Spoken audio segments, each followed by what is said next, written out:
शाहजी उन दिनों निजाम शाह की सेना में सेनापति का पद संभालकर उनकी सेवा में तैनात थे। वे ये बात से अनजान थे कि उनकी पीठ के पीछे जीजाबाई के पिता और भाई भतीजे को निजाम शाह ने मार दिया। एक दिन शाहजी अपने कक्ष में आराम कर रहे थे। उनके कक्ष के बाहर 2 सैनिक तैनात थे। पहले सैनिक ने दूसरे से कहा, भाईजान सुनते हो, लोगों का कहना है कि सेनापति शाहजी बहुत वीर योद्धा है। दूसरे ने कहा, सिर्फ वीर ही नहीं, लेकिन थोड़े ही समय में हजरत निजाम शाह के भी चहेते बन गए हैं। तुम्हें पता है उन्होंने अपने सेनापति को तोहफे में क्या दिया? पहले ने दूसरे के सामने देखकर कहा, हम तुम्हें क्या सेनापति के मित्र लगते हैं जो उन्हें क्या तोहफा मिला वो पता हो?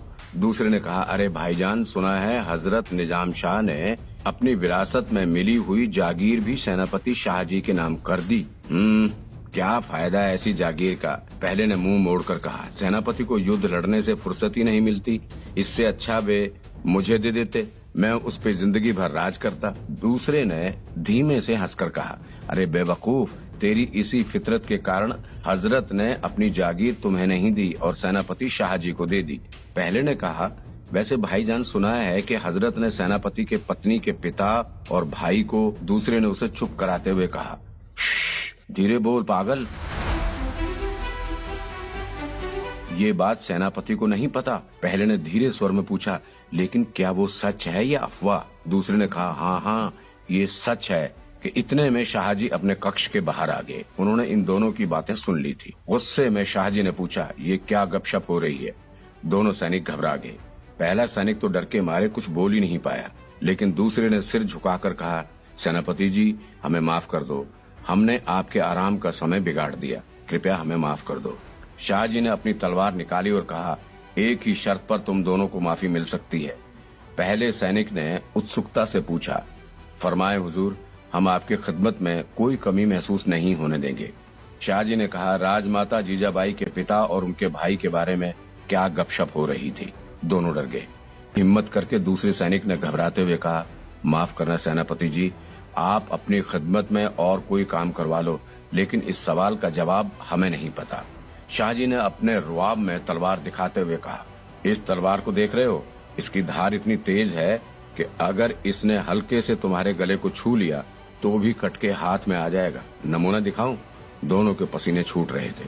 फिर भी जान बचाने के लिए पहले सैनिक ने हाथ जोड़कर कहा, हुजूर, सुनने में आया है कि हजरत निजाम शाह ने लाखों जी यादव राव के कुल का कत्ल कर दिया।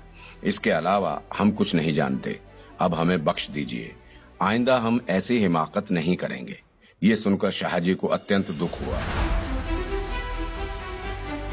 उन्होंने इस बात की पुष्टि करने के लिए अपने दल के सैनिकों और गुप्तचरों से बात की और पता चला कि ये कड़वी हकीकत उनसे डर के कारण छुपाई गई थी।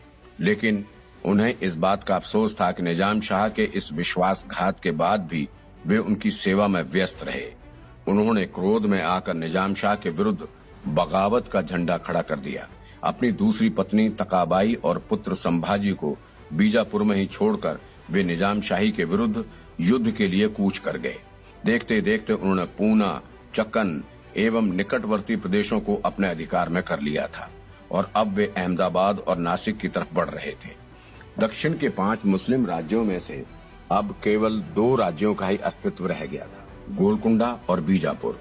उस समय उत्तरी भारत में शाहजहां का आधिपत्य था, लेकिन अब उसे अपने आधिपत्य का अस्तित्व प्रभुता में परिवर्तित करना था। इसलिए उसने बीजापुर की ओर कूच करना शुरू कर दिया। जब मुगल बादशाह की नजर दौलताबाद पर पड़ी तो वहां हाहाकार मच गया। मुगल सेनापति शाहजी को खोजने लगे। इसका कारण था कि जब तक उस प्रदेश के जागीरदारों को पकड़कर उन्हें मुगल बादशाह के प्रति आत्मसमर्पण के लिए विवश नहीं किया जाता, उस प्रदेश पर मुगलों की विजय असंभव है।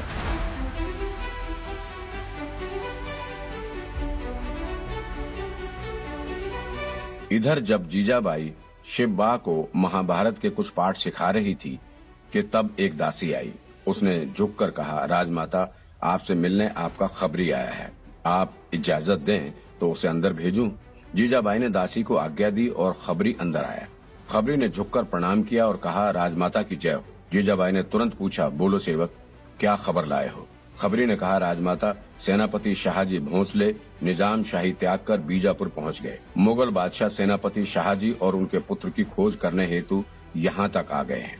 मुगल सल्तनत की सेना किसी भी वक्त यहाँ आ सकती है, इसलिए राजमाता आप सतर्क रहें। इतना कहकर खबरी जीजा माता की आज्ञा लेकर चला गया। जीजाबाई ये खबर सुनकर परेशान हो गई थी। वे इस बात से चिंतित थे कि अगर मुगल सैनिक के हाथों शिवबा आ गया तो क्या करेंगे।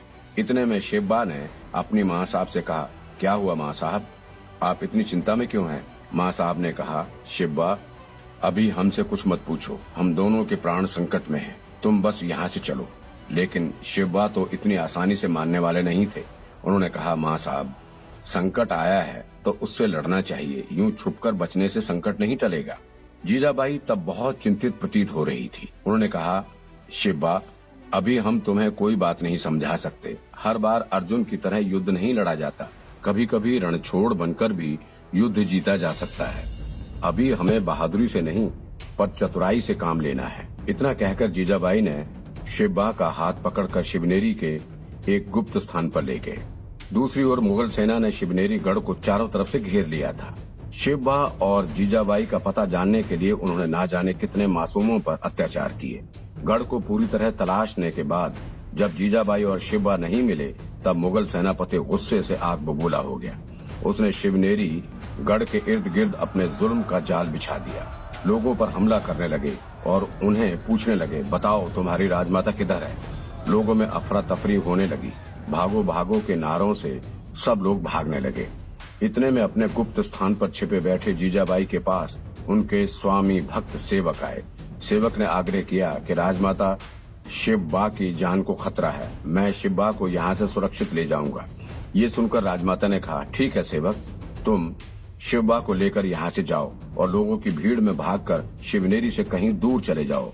लेकिन तब भी शिवबा ने कहा, नहीं माँ साहब, हमें यूं छिपना और भागने की बजाय उनसे युद्ध करना चाहिए। जीजाबाई ने गुस्से में कहा, शिवबा, जिद मत करो, अभी कुछ भी बोले बिना अपने माँ साहब की आज्ञा का पालन करो। युद्ध के लिए अभी समय उचित नहीं है। अभी अपने आप को बचाओ और सही समय आने पर हम युद्ध भी करेंगे और जीतेंगे भी। अभी हमें डर इसी बात का है कि तुम्हारे पिताजी की कोई खबर नहीं कि वे कहाँ हैं, और अब अगर तुम्हें भी कुछ हो गया तो हम जीवित नहीं रह पाएंगे। शिवबा बस जाने ही वाले थे कि माँ साहब ने फिर से बुलाया, ठहरो शिवबा। वे उनके पास आए और उनके सिर पर चूम कर कहा, अपना ध्यान रखना मेरे लाल, हम शीघ्र ही वापस मिलेंगे। शिवबा ने माँ साहब के पैर पर झुककर उनसे गले मिले। उस घड़ी मानो दोनों को ये पता ही नहीं था कि अब वे वापस कब मिलेंगे। दोनों की आंखें अश्रुभीनी हो गई थी। जाओ शिवबा, अपना ख्याल रखना, जीजाबाई ने अपने छोटे शेर को कहा। जय भवानी माँ साहब।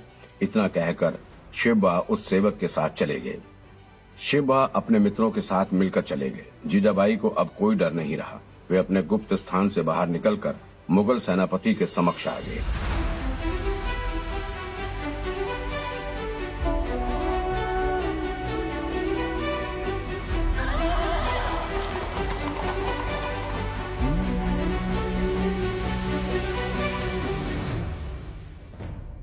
मुगल सेनापति ने जीजाबाई को देखकर हंसकर कहा, राजमाता की जय हो।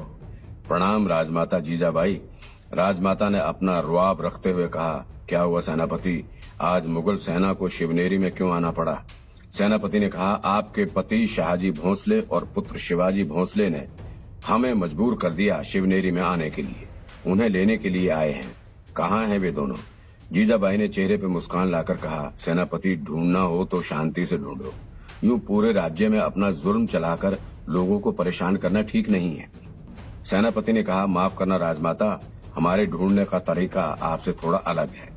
हम तो यूं ही ढूंढते आए हैं और यूं ही शाहजी और शिवाजी को ढूंढकर हमारे बादशाह के दरबार में प्रस्तुत किए जाएंगे। इसीलिए आप हमें सही सही बता दीजिए कि वे कहाँ हैं। जीजाबाई ने कहा, अगर हम ही बता देंगे कि वे दोनों कहाँ हैं तो ये इतनी बड़ी सेना किसकी बारात में आई है?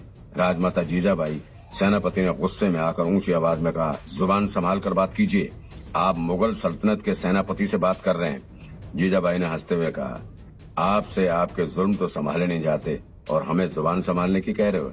राजमाता का यूं तटस्थ हो के मुगल सेना का अपमान करना सेनापति को अच्छा नहीं लगा। उसने कहा, राजमाता, अपने पर रहम करो और शाहजी और शिवाजी का पता बता दो, वरना आपको मुगल सल्तनत के खौफ का अंदाजा तो अच्छी तरह से होगा। जीजाबाई ने कहा, 2 व्यक्ति को ढूंढने के लिए इतनी बड़ी सेना लेकर आए हो और हमें खौफ दिखा रहे हो। सेनापति का गुस्सा अब हद पार हो चुका था। उसने तुरंत अपने सिपाहियों को हुक्म दिया, सिपाहियों बंदी बना लो राजमाता को। बंदीकृत राजमाता को लेकर मुगल सेना खाली हाथ लौटने लगी। उस समय मुगल सेना का एक शिविर त्र्यंबक में था। हिंदुओं के लिए ये स्थान एक पवित्र तीर्थ है। भगवान शिव के 12 ज्योतिर्लिंगों में से एक ज्योतिर्लिंग त्र्यंबक क्षेत्र में स्थित था, जिसका नाम था त्र्यंबकेश्वर ज्योतिर्लिंग। नगर के निकट कृष्णकाय पर्वत पर ही वो स्रोत है जहाँ से गोदावरी नदी का उद्गम होता है। किंतु जिस समय बंदीकृत जीजाबाई की पालकी ने इस नगर के आम द्वार में प्रवेश किया, उस समय इस नगर के बीएसई हुए सभी स्थान उजाड़ चुके थे। गली मोहल्ला जनशून्य थे। मुगल सेना के लिए जीजाबाई एक कैदी ही थे और कुछ नहीं। लेकिन मुगलों द्वारा जीजाबाई का बंधक हो जाने के बाद भी शाहजी ने उन्हें छुड़ाने का कोई प्रयास नहीं किया। सेनापति ने जीजाबाई को एक दुर्ग में बंदी बना लिया और शाहजी और शिवाजी को खोजने चले गए। जीजाबाई का स्वामी भक्त सेवक 3 वर्षों तक शिवाजी को अपने साथ लेकर उस पर्वतीय प्रदेश में छुपा रहा।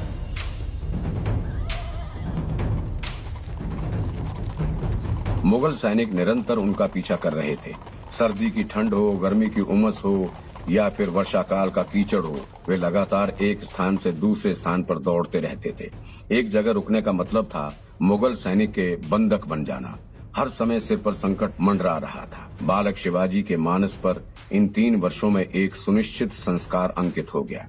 अधिकांश उच्च वर्गीय हिंदुओं ने मुस्लिम राज्य की अधीनता स्वीकार कर ली थी और मुगल दरबार की विलासिता में खो गए थे। किंतु शिवाजी राजे का बचपन ऐसे लोगों के बीच व्यतीत हुआ था जो अभी भी मुस्लिम सत्ता के सामने नतमस्तक नहीं हुए थे। वन पर्यंत के छोटे छोटे गांवों में मावले लोगों ने अभी तक मुगलों की अधीनता स्वीकार नहीं की थी। जब उनके समवर्गीय हिंदू जो मुगल नवाबों के पड़ोस में रहते थे, उनका अपमान होता रहा था और दंडित भी होते रहे थे, किंतु फिर भी उनके हृदय में विद्रोह की भावना जागृत नहीं होती थी। वे इन समस्त अत्याचारों को चुपचाप स्वीकार कर लेते थे। मगर शिवाजी राजे का मानना था कि उनके दुश्मन मुस्लिम लोग नहीं हैं, लेकिन जो लोग उनके दुश्मन हैं, जो अनीति, अहंकार और प्रकृति विरुद्ध कार्य करते हों, फिर वे चाहे किसी भी धर्म के हों, चाहे हिंदू हों या मुस्लिम।